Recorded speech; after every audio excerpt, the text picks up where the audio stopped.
Welcome to IBTV. Sangareddy జిల్లా ఆందోళన మండలం జోగుపేట పట్టణంలో బాబు జగజ్జీవన్ రావు 119వ జయంతి సందర్భంగా ఘనంగా వేడుకలు నిర్వహించారు. భారత మాజీ ఉప ప్రధాని దళిత నాయకుడు జగజ్జీవన్ రావు జయంతిని పురస్కరించుకుని దళిత సంఘాల నాయకులు, రాజకీయ నాయకులు, అధికారులు కలిసి ఆయన విగ్రహానికి పూలమాలలు వేసి నివాళులర్పించారు. ఈ సందర్భంగా నాయకులు మాట్లాడుతూ సామాజిక న్యాయం కోసం ఆయన చేసిన కృషిని స్మరించుకున్నారు.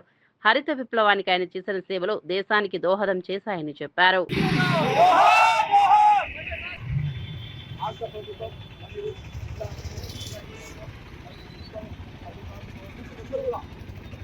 పట్టణంలోని బాబు జగజ్జీవన్ విగ్రహ ఆవిష్కరణ కోసం ప్రతి ఒక్కరు కూడా సహాయ సహకారం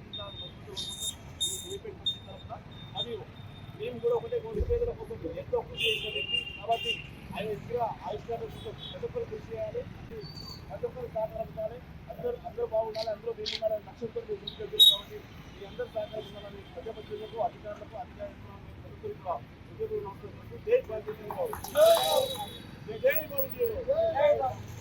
అనగారిన వర్గాల ఆశాజ్యోతి డాక్టర్ బాబు జగజ్జీవన్ రావు గారి జయంతిని పురస్కరించుకొని జోగుపేట పట్టణంలో ఆయన చిత్రపటానికి పూలమాలలు వేసి ఘనంగా నివాళులు అర్పించడం జరిగింది. కేంద్ర మంత్రి వర్గంలో 30 సంవత్సరాలు కొనసాగారు. కేంద్ర ప్రభుత్వంలో ఉన్న ఆయన కింది కులాల కోసం, అణగారిన వర్గాల కోసం, నిమ్న జాతుల కోసం అనేక రకమైనటువంటి చట్టాలను తెస్తూ పేద వర్గాలకు ఉపయోగపడేటువంటి జీవోలను, ప్రభుత్వ ఉత్తర్వులను జారీ చేసే విధంగా ప్రభుత్వంలో ఉండే కీలకంగా ఈ వర్గాల కోసం పనిచేసినటువంటి బాబు జగజ్జీవన్ రావు గారిని ఈరోజు దేశమంతా ఆయనను స్మరించుకోవడం కోసం ప్రజాప్రతినిధులు కానీ, సామాజిక వర్గాలు కానీ, అనవర్గాల వర్గాలు కానీ గ్రామాలు ఆయన చిత్రపటానికి ఈయన పూలమాలలు వేసి గుర్తించుకోవడం జరుగుతుంది.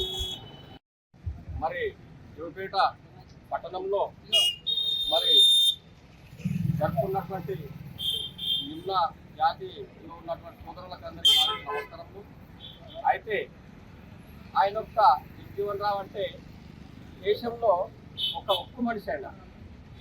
ఆయన 30 సంవత్సరాలు పాలన చేసిందంటే ఆయన గురించి చేసినటువంటి పాలన గారు మన నిమ్న జాతులకు ఉన్నటువంటి మనం ఐక్యంగా ఉండాలి, ఐకమత్యంతో ఉండాలి అన్నటువంటి మన గురించి ఎంతో త్యాగం చేసినటువంటి వ్యక్తి ఒకే ఒక్కరు మన బాబు జగజ్జీవన్ రావు గారు.